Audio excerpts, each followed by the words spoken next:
بسم اللہ الرحمن الرحیم۔ ناظرین، آج میں آپ کے لیے ایک بدبخت حکمران کی حکایت لے کر حاضر ہوا ہوں۔ بنی اسرائیل کا ایک نوجوان تخت شاہی پر متمکن ہوا۔ ایک دن اس نے سوچا، مجھے تو اپنی حکومت و مملکت میں بہت کیف و سرور محسوس ہوتا ہے۔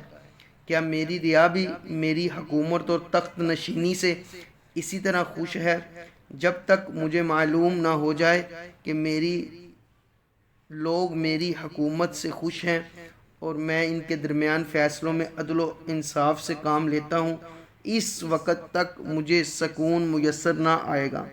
لوگوں نے کہا، عوام الناس بھی ملک کی بہتری چاہتے ہیں، بس آپ عدل و انصاف سے کام لیجئے۔ بادشاہ نے کہا، وہ کون سی چیز ہے جسے میں اختیار کروں تو میرے تمام تر معاملات درست ہو جائیں؟ کہا گیا، اللہ پاک کی فرما برداری کرنا اور اس کی نافرمانی سے ہر دم بچنا۔ یہ عمل آپ کو فلاح و کامرانی کی طرف لے جائے گا۔ بادشاہ نے شہر کے نیک لوگوں کو بلایا اور کہا، آپ لوگ میرے شاہی دربار میں بیٹھا کریں۔ جب آپ کوئی نیک عمل دیکھیں تو مجھے اسے اختیار کرنے کا حکم دیں۔ اگر میں کوئی برا کام کروں تو مجھے اس سے روکیں۔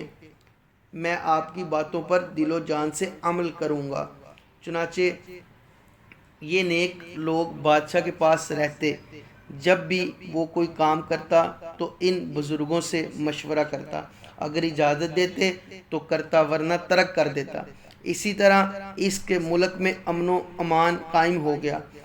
وہ ملک ہر طرح سے مضبوط و مستحکم ہو گیا۔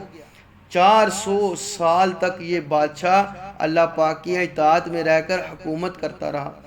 لوگ اسے بہت پسند کرتے۔ پھر شیطان لعین اس کی طرف متوجہ ہوا اور کہا، میں نے ایک بادشاہ کو چھوڑے رکھا یہاں تک کہ وہ 400 سال سے اللہ پاک کی عبادت کر رہا ہے، اب میں اسے ضرور بہکاؤں گا۔ چنانچہ شیطان اس بادشاہ کے پاس انسانی صورت میں آیا۔ بادشاہ اسے دیکھ کر خوف زدہ سا ہو گیا، پھر ڈرتے ہوئے پوچھا، تو کون ہے؟ کہا، میں ابلیس ہوں۔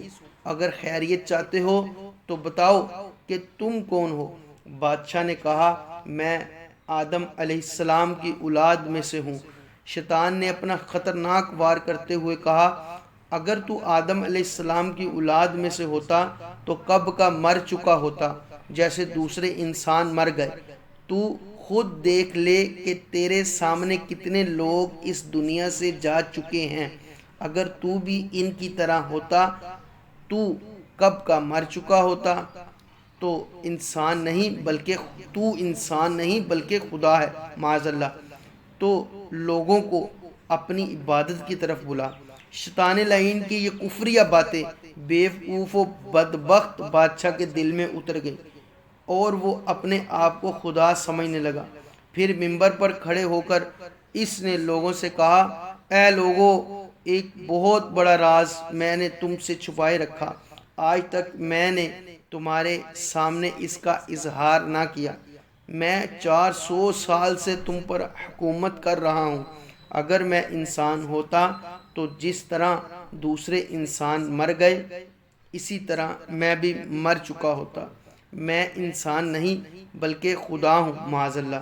آج سے تم سب میری عبادت کیا کرو۔ جب بدبخت بادشاہ نے یہ کفریہ کلمات زبان سے نکالے تو اس کو ایک جھٹکا لگا اور اچانک اس پر لرزہ طاری ہو گیا۔ اس کے دربار میں موجود کسی شخص کو حکم الہی پہنچا کہ اسے کہہ دے کہ تو نے ایسی چیز کا دعویٰ کیا ہے جو صرف ہمارے لائق ہے۔ تو میری اطاعت چھوڑ کر میری نافرمانی کی طرف چل پڑا ہے۔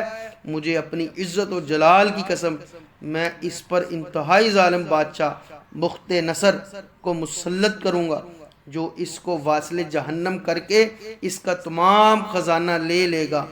اس دور میں اللہ پاک جس سے ناراض ہوتا اس پر بخت نصر کو مسلط کر دیتا۔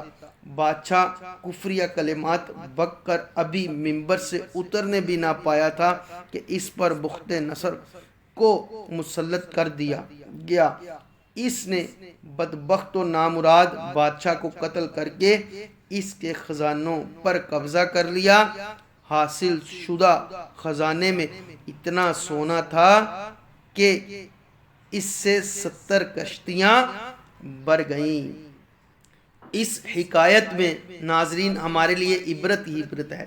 400 سال تک عبادت الہی میں مصروف رہنے والا بادشاہ، اس پر جب اللہ پاک کی خفیہ تدبیر غالب آئی تو ایمان جیسی عظیم دولت سے محروم ہو کر دائمی عذاب نار کا مستحق ہو گیا۔ شیطان لعین جو انسان کا کھلا دشمن ہے، اس کی سب سے بڑی خواہش ہوتی ہے کہ مرتے وقت کسی طرح اس کا ایمان برباد ہو جائے۔ اللہ پاک سے دعا ہے کہ ہم سب کا ایمان سلامت رہے، آمین بجاہ خاتم النبیین۔